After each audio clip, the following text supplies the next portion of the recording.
Assalamualaikum, jangan lupa subscribe channel YouTube Cahaya Islam dan tekan tombol lonceng notifikasi. Jazakallah khairan.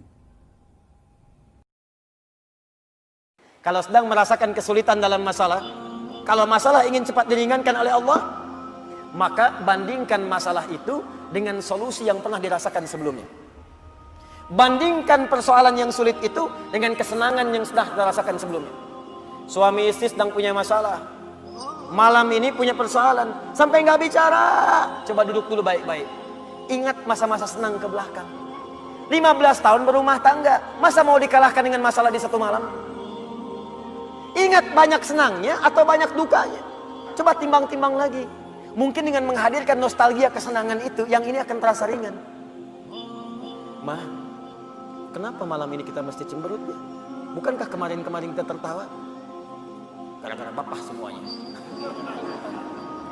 Gak apa-apa mah, memang gara-gara papa. Papa terima. Tapi mungkin Allah titipkan keburukan di papa itu karena mama bisa menyempurnakan.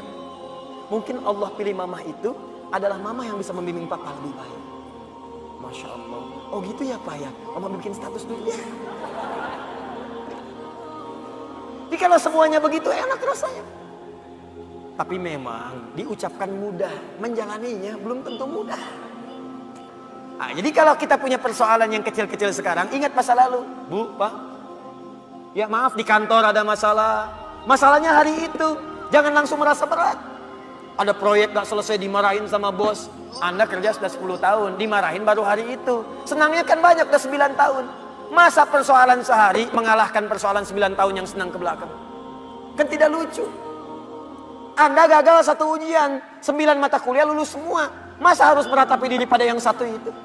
Selesaikan. Mungkin di situ Allah ingin berikan anugerah supaya Anda paham lebih dalam.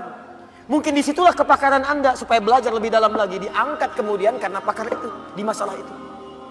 Jadi kalau Anda sedang merasakan kesulitan, ingat masa-masa lalu saat Allah memberikan banyak nikmat dalam kehidupan kita. Jelas sampai di sini? Wa wajadaka dhallan. Ingat Muhammad, dulu engkau belum pernah punya pengetahuan seperti sekarang. Engkau belum dapat bimbingan dari wahyu seperti sekarang. Ini dhallan di sini jangan sembarangan menerjemahkan ya. Di Al-Quran itu ada kalimat serupa, tapi maknanya bisa beda. Ghairil maghdubi alaihim waladdallin.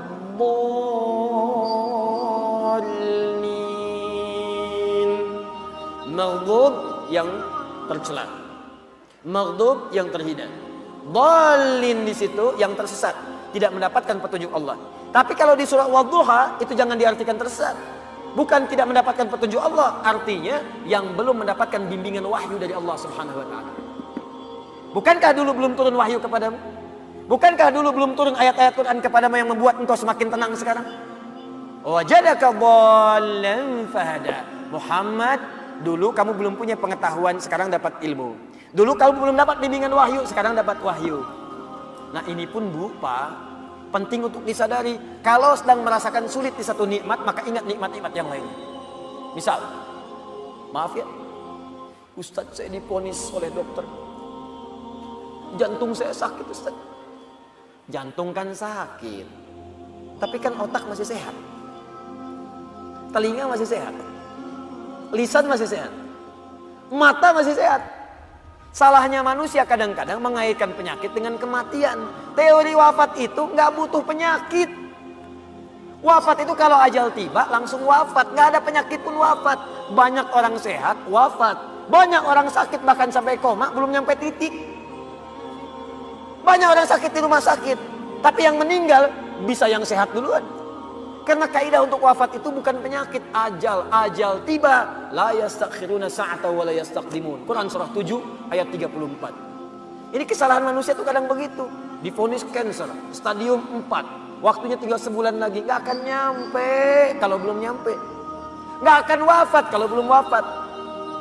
Karena itu kita diajarkan oleh Allah Subhanahu wa taala, hati-hati. Kalau kita mendapatkan merasa kurang di satu nikmat, maka segera evaluasi diri. Barangkali nikmat yang lain lebih banyak yang pernah kita dapatkan. Apakah kita hanya akan jauh dari Allah hanya karena satu yang kita rasakan itu? Sementara Allah berikan banyak kepada kita. Jangan sampai hubungan Anda pun dengan orang. Karena ayat ini punya hablum minan nas, hablum minallah. Hablum minallah vertikal, hadzu minan nas horizontal. Jangan sampai Anda punya hubungan dengan orang sudah bertahun-tahun baik, putus hanya karena satu persoalan yang terjadi di satu hari. Sering terjadi begitu. Anda nggak sadar, bertahun-tahun berteman, bertahun-tahun berkolega, bertahun-tahun bertetangga, di pemerintahan, di jabatan, di harta benda, di macam-macam. Cuman gara-gara satu persoalan lupa dengan kebaikan yang pernah terjadi di masa-masa lalu.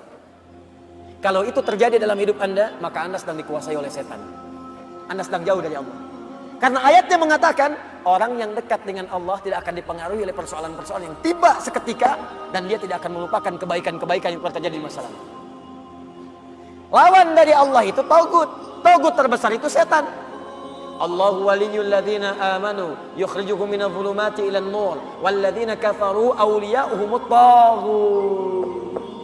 Tagut terbesar setan.